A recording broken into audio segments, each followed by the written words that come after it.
winter desert with its own hazards. Besides, there was hardly an armful of hay left in the barn or the sheds.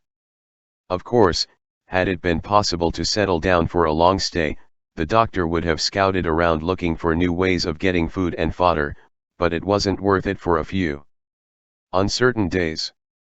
He gave up the thought and went to harness the horse. He wasn't good at it. Samdeviatov had taught him how to do it, but he kept forgetting.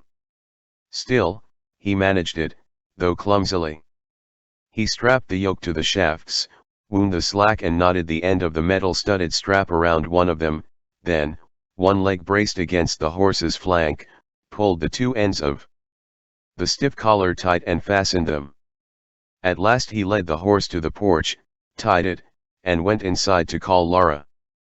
She and Katenka had their coats on and everything was packed, but Lara was in great distress, wringing her hands and on the verge of tears. She begged him to sit down a moment and, throwing herself into a chair and getting up again, spoke incoherently, in a high-pitched plaintive sing-song, stumbling over her words and repeatedly interjecting. "What do you think?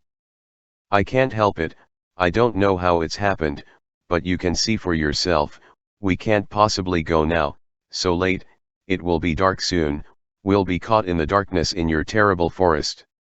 What do you think?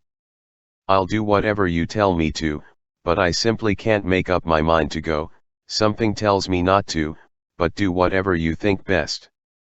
What do you think? Why don't you say something? We've wasted half the day, goodness knows how. Tomorrow we'll be more sensible, more careful. What do you think? How would it be if we stayed one more night? And tomorrow we'll get up early and start at daybreak, at 6 or 7. What do you think?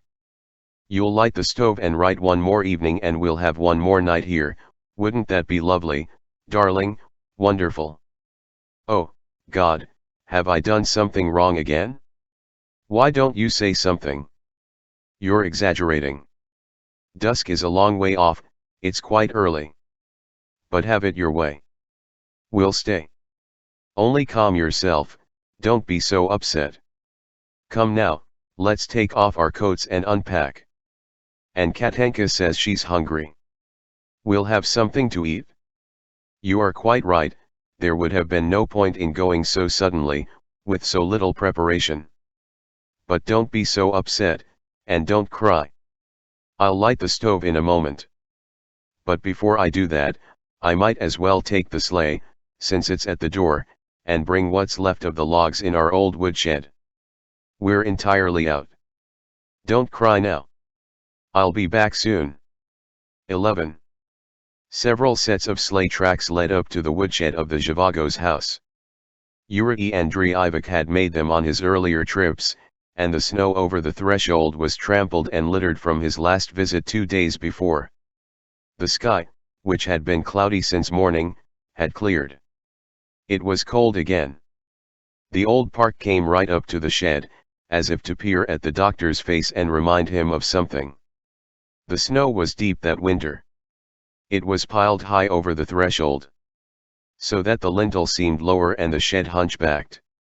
Snow hung over the edge of the roof almost down to the doctor's head, like the rim of a gigantic mushroom.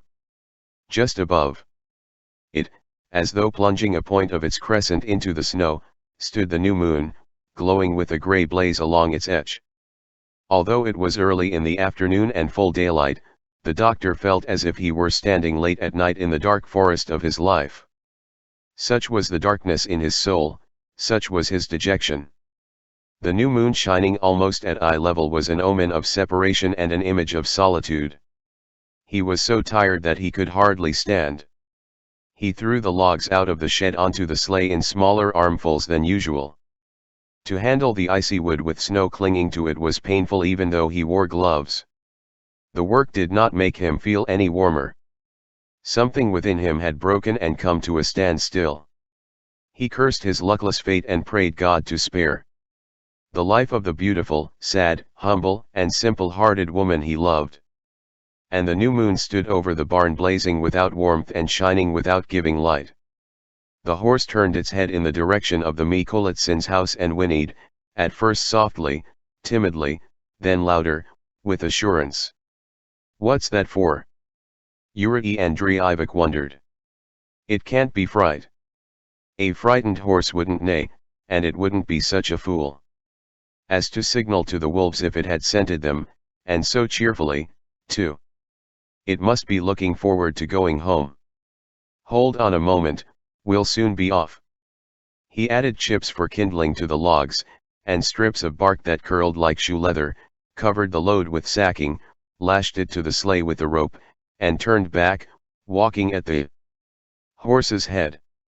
The horse neighed again, this time in answer to another horse neighing in the distance. "What can that be? Is it possible that Varykino is not as deserted as we thought?" It never occurred to him that they had guests or that the neighing came from the direction of Mikolitsin's house. He took the sleigh around the farm buildings, and since the house was hidden from him by snowy folds of land, he did not see its front entrance. Taking his time, why should he hurry?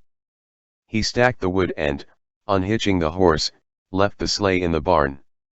Then he took the horse to the stables, put it in the far stall where there was less draught, and stuffed the few remaining handfuls of hay into the rack of the manger. He felt uneasy as he walked home. In front of the porch stood a roomy peasant sleigh with a sleek black foal harness to it. And walking up and down beside it was an equally sleek, plump stranger, who gave the horse an occasional slap and had a look at its fetlocks. There were voices coming from the house. Neither wishing to eavesdrop nor close enough to hear more than an occasional word, Yuri Andreevich nevertheless involuntarily slowed down and suddenly stopped. He recognized the voice of Komarovsky talking to Lara and Katenka.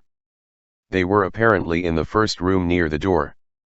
They were arguing, and, judging from the sound of her voice, Lara was upset and crying, now violently contradicting him and now agreeing with him.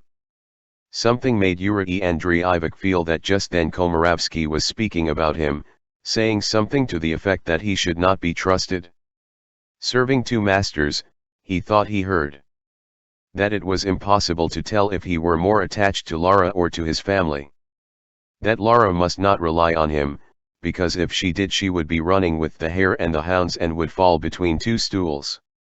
Yuri Andreevich went in. As he had thought. They were in the first room on the right. Komarovsky in a fur coat reaching to his heels, Lara holding Katenka by her coat collar, trying to fasten it but not finding the hooks and shouting at her not to wriggle, and Katenka protesting. "Easy, mama, you'll choke me." All three were standing in their outdoor clothes, ready to leave. When Yuri Andreevich came in, Lara and Komarovsky rushed to meet him, speaking together. "Where have you been all this time? We need you so badly." "Hello, Yuri Andreevich. As you see, in spite of the rude things we said to each other last time, I'm with you once again, though you didn't invite me." "Hello, Victor Ippolitovich. Where on earth have you been?" Lara asked again. "Now listen to what he says and decide quickly for both of us. There isn't any time. We have to hurry." "But why are we all standing?" "Sit down, Victor Ippolitovich." "How do you mean, darling, where have I been?" "You know I went to get the wood, and afterwards I saw to the horse." "Victor Ippolitovich, do sit down, please." "Well, aren't you amazed to see him? How is it you don't look surprised? Here we were, regretting that he had gone away and that we hadn't jumped at his offer, and now here he is, right under your very eyes, and you don't even look surprised. But what is even more astonishing is what he has to tell us now." "Tell him, Victor Ippolitovich." "I don't know what Larisa Fyodorovna has in mind. One thing I must explain is this. I deliberately spread the rumor that I had left, but I stayed on to give you and Larisa Fyodorovna more time to think over what we had discussed, and perhaps come to a less rash decision." "But we can't put it off any longer," broke in Lara. "Now is the perfect time to leave. And tomorrow morning, but let Victor Ippolitovich tell you himself." One moment, Lara dear. Forgive me, Victor Ippolitovich. Why should we all stand about in our coats? Let's take them off and sit down. After all, these are serious things we have to talk about, we can't settle them in a minute. I am afraid, Victor Ippolitovich, our discussion has touched on something personal. It would be ludicrous and embarrassing to go into it. But the fact is that while I have never considered going away with you, Lara's case is different. On the rare occasions when our concerns were not the same and we remembered that we were not one person but two, I have always told her that she ought to give your suggestion more consideration. And in fact she has never stopped thinking about it, she has come back to it again and again. But only on condition that you come with us, broke in Lara. It is as difficult for you as it is for me to think of our being separated, but perhaps we ought to put our feelings aside and make this sacrifice. Because there's no question of my going. But you haven't heard anything yet, you don't know, listen to what Victor Ippolitovich says. Tomorrow morning, Victor Ippolitovich. Larisa Feodorovna is evidently thinking of the news I brought and have already told her. In the sidings at Yuriatin, an official train of the Far Eastern government is standing under steam. It arrived yesterday from Moscow and is leaving for the east tomorrow. It belongs to our Ministry of Communications. Half the carriages are wagons lits. I have to go by this train. Several seats have been put at my disposal for my assistants. We could travel in great comfort. There won't ever be another chance like this again.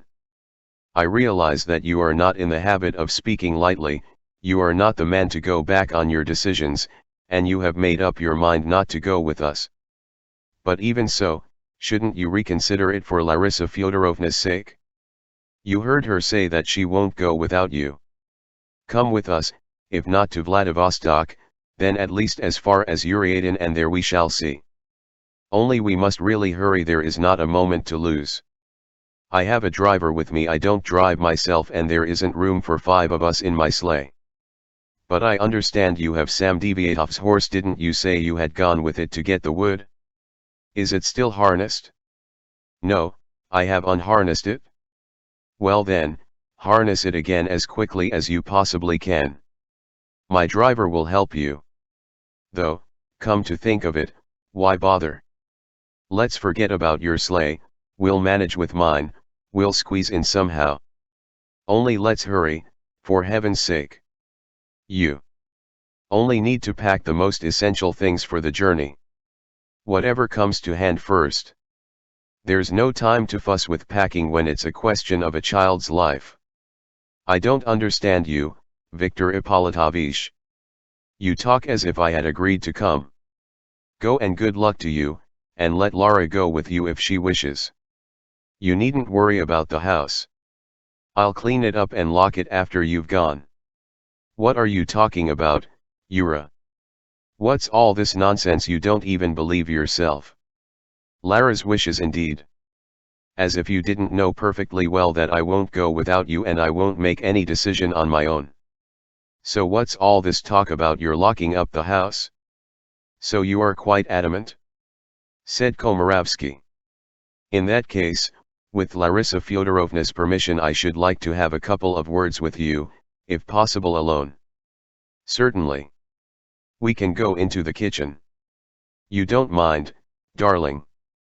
12. Strelnikov has been captured, condemned to death, and shot. How horrible. Are you really sure? It's what I've been told, and I am convinced it's true. Don't tell Lara. She would go out of her mind. Of course I won't. That's why I asked to speak to you alone. Now that this has happened, she and her daughter are in imminent danger.